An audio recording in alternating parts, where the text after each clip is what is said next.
I always thought that Bert Kreischer had some kind of mental condition. Now, some of you might think that's a little harsh. And maybe it is, but I also think due to some of his personality traits, I think it's pretty obvious that this is just the truth. If you don't believe me now, then maybe you will by the end of this video. So I'm going to list some symptoms for this disorder, and then I'm going to show you some clips of Bert that match those symptoms. Does that make sense? All right. I start all in my clothes, all on the walls. Bert really does seem like the happiest, most jolly nutcase walking around. Sometimes it can be funny to watch. It's like he does his best to get as much attention as possible by being loud, talking over people, and diverting the conversation to focus on him. Even when he has a guest on his podcast or on Two Bears One Cave, it often feels like they're interviewing him. He really is one of a kind. He's got a big personality, and for this reason, you end up getting a lot of fans who love him for that, but also a lot of people who try their best to avoid him. And he has enough fans to cheer him on. I've talked about before how he accidentally soiled himself on stage. He wiped his ass with a t-shirt, showed it to his fans, and they all cheered. And that is great, that he has fans that love that he's his most authentic self. Okay, so back to his mental disorder. It's called histrionic personality disorder. The in-short definition I found online, and I'm paraphrasing here, it says that their self-esteem depends on the approval of others, they have an overwhelming desire to be noticed, and often behave dramatically or inappropriately to get attention. Now, maybe that sounds a bit vague, and I would say sure. And obviously, I'm not a psychologist, but with Bert, you don't have to be, because when we look at the symptoms, it's as clear as day. So here we are, trust me, this list is Bert Kreischer. Okay, the first symptom.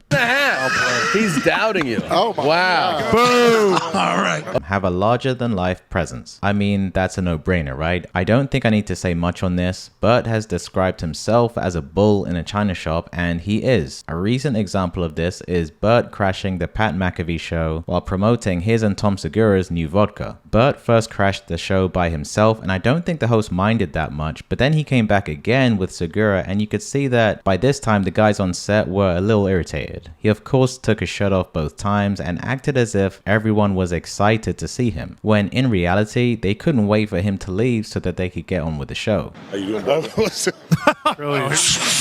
Ty.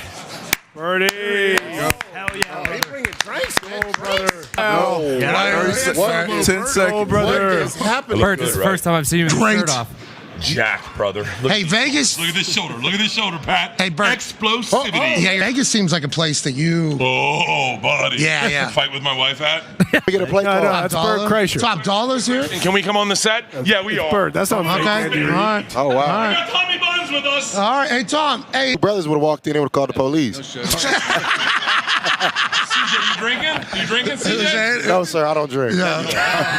SC4 time. Y'all tripping. Yeah, man. Get sober. I had the money.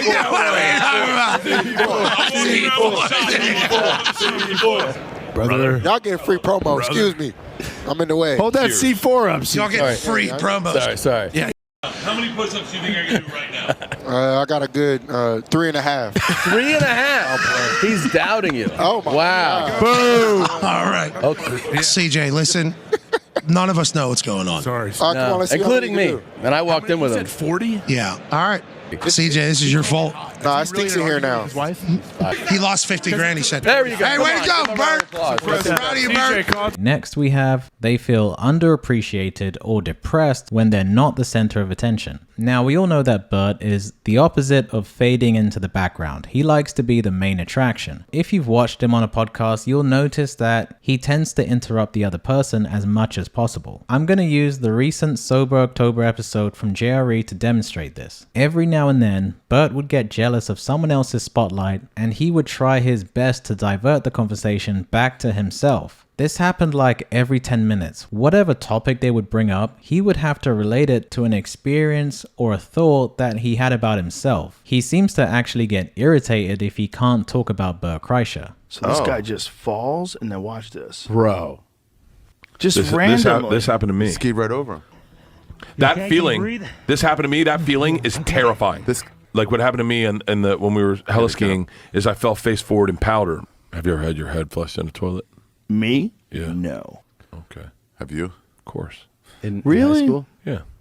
I love No, how I you was a brought kid. I was a Henry kid. Rollins again back to you. Bruce Willis has a neurological Right. condition. Yes. I He's forget. not doing well. I forget what it's called. Yes. It's called aphasia. I think I Aphasia. might have Yeah, it. you're right. I talk about it You just bring nonstop. it back to yourself. Of course. We're just here talking about. I can't look at a post and not think about me. Next, we have used their physical appearance to draw attention to themselves by wearing bright colored clothing or revealing clothing. Well, this is the guy who, if you Google, it's easier to find a picture of him with his shirt off rather than on. His current tour is called the Tops Off World Tour. Here's a shot if you need a reminder, but I'm sure most of us have seen his belly more than enough times. Okay, next we have be dramatic and extremely emotionally expressive, even to the point of embarrassing friends and family in public. I'm not sure if he embarrasses his friends or family because he is a pretty famous comedian, so I think that kinda absolves him from the expectations of a normal guy. However, one clip that comes to mind that I think even his family would be embarrassed by would be the Adam Sandler interview he did, where I guess he was drinking too much and forgot all the names of Sandler's movies after he introduces him as his hero. Ladies and gentlemen, this next comedian is one of my comedic heroes.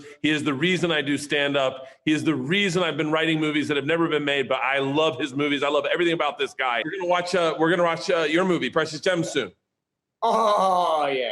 That'll be. I don't know if they're gonna like. Bro, I showed them Happy Madison, and like not every movie translates. Okay, next we have they think that their relationship with others are closer than they usually are. Yeah, this I got from his last Sober October appearance on JRE. This was kind of a roller coaster of an episode, mainly due to Bert Kreischer just being his usual self, but also him saying some pretty strange stuff to Joe. He seemed like he was in one of his more emotional, retrospective moods, and suddenly he had all this gratitude for Rogan. He said to Joe that they're very similar, and Joe completely disagreed. Joe basically said if they were any more different, they wouldn't even be friends. You think we're the same? I think we're so similar. That's fascinating. You have to identify with me a little bit.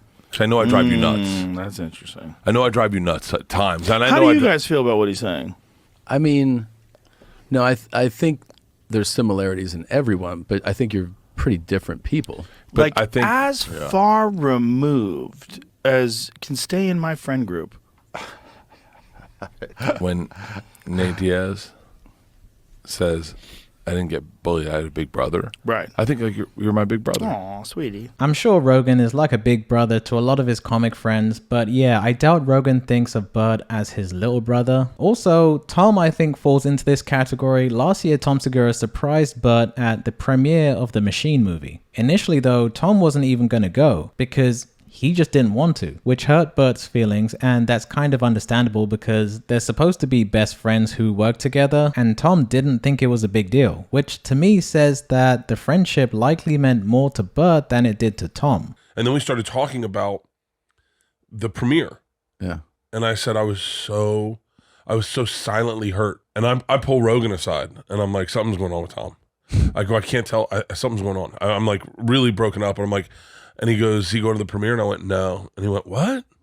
And He's not going either. Yeah, but me and you were different than me and him. Okay.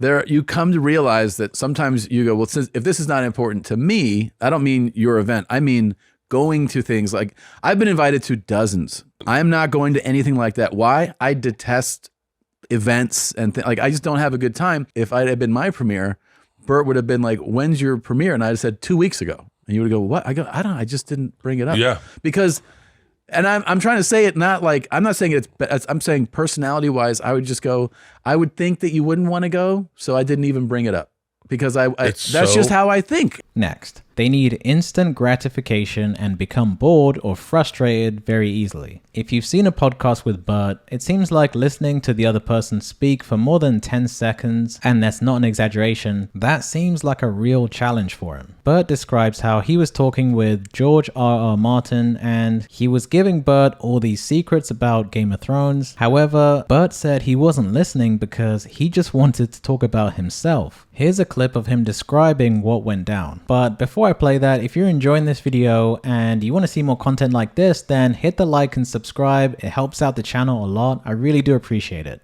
He starts to tell me the best secrets in the world.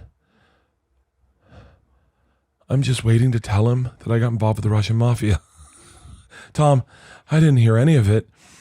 I'm waiting to tell him who I am. He has told me secrets about Game of Thrones that I've totally blown by. I've not listened to one of them. Okay, next we have they speak dramatically and express strong opinions but with few facts or details to support their opinions. For this one, I would point out the opinions he has about himself, whether it's about his weight, his physical capabilities, or his drinking habits, which he's been famously in denial about. You thought your belly was smaller than that? That's me at like 220. Right, but you at the time thought your belly was smaller than that. I thought I was in great shape. Do you think you're an alcoholic? No. Okay. But do you drink a lot? No, I do. You have? Yeah, I have, and I do. Okay. Like that's the only reason I got in shape is so I could keep drinking. Yeah. It's the only reason I got in shape. Seriously? The only reason I got in shape Was to keep drinking? so that I could keep drinking. So I don't got it. Okay. I don't got diabetes or alcoholism, guys. Your boy's good. There you go. I might be a delusional narcissist. There you go. I could be. Soft narcissist is what my wife calls me. Soft? Yeah, soft is that I just think about me. So guys, there you go, histrionic personality disorder. I don't watch a lot of Bert because there's only so much of the guy that I can take at one time. So apologies if some of you have already figured this out. I understand that he's a comedian, so some of what he's doing could just be for laughs or playing it up to make some content, which actually is part of one of the symptoms, but you guys get what I'm trying to say. Who knows what he's really like when he's not on camera? But I think he's been on too many podcast episodes to be faking it this much. I'm pretty sure that this is just who he is. Now, am I qualified to diagnose Bert with this condition? No, but it's hard to ignore the symptoms, right? And obviously this is all in good fun, but I do think Bert has some kind of disorder, and I think this is most likely it. If you guys agree, or if you think there's another condition that he has, leave a comment below. Thanks for watching, and I'll see you on the next one.